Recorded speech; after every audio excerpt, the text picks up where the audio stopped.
Biro lang yung mga lads. Pero ang sarap bumakbak pag ganito yung motor nyo. Pero ang sarap bumakbak pag ganito yung motor mo.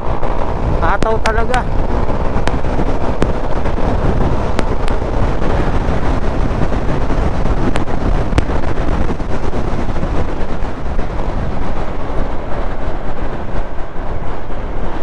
Yeah, bangkingan session. Ay, may buhangin. Paktay.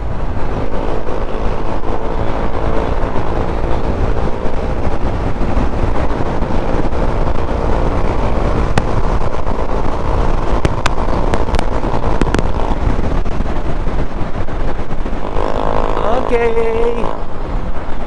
Ganda ng mundo ko. Opya. Why? One way daw. To Dingalan.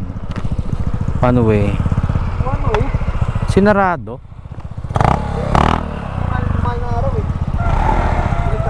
Ayan na si Tito.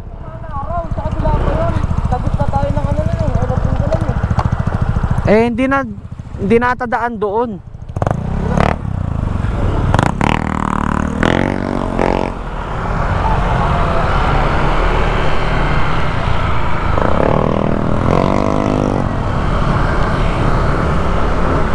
Pinakanan kami dito.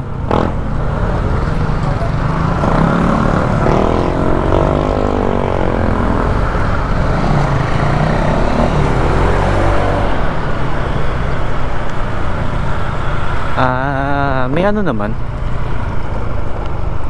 Yun oh. Ayos no. Ganda ng suspension talaga ng Click 160. Wala lang sa kanya lubak as in legit mga lods. Maganda yung suspension na itong Click 160. Wala akong masabi pero yan talaga pang off-road itong ADV. Sakto. Alright, 2 bar na lang tayo.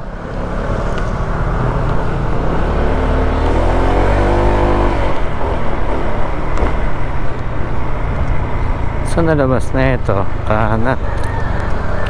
Doon lang din. Pero siguro ginagawa daan. Yummy na popcorn.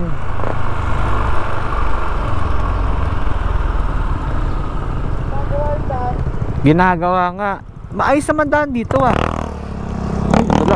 ka na. Maayos naman daan dito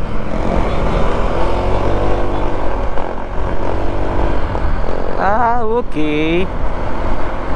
Mas pinapaganda nila yung daan. Ito inaayos May mga part na inaayos yung daan ngayon guys, ngayon June.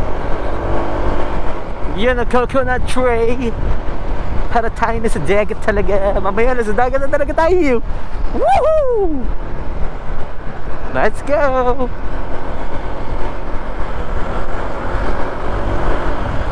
Ito rin ginagawa. Pinapalitan din yung daanan. Pero alam ko maayos pa yung daan dyan Bakit kaya? Sa mga pupunta dito magbabalak pa lang pumunta dito, may mga part na inaayos pa dito sa sa Dingalan. Bago kayo umakyat na ito, bundok na yan pag akyat nyo dyan, madadaanan nyo muna yung I Love Dingalan. After nun, yung pababaan na yun, makikita nyo na yung yung dagat ng Dingalan, Aurora.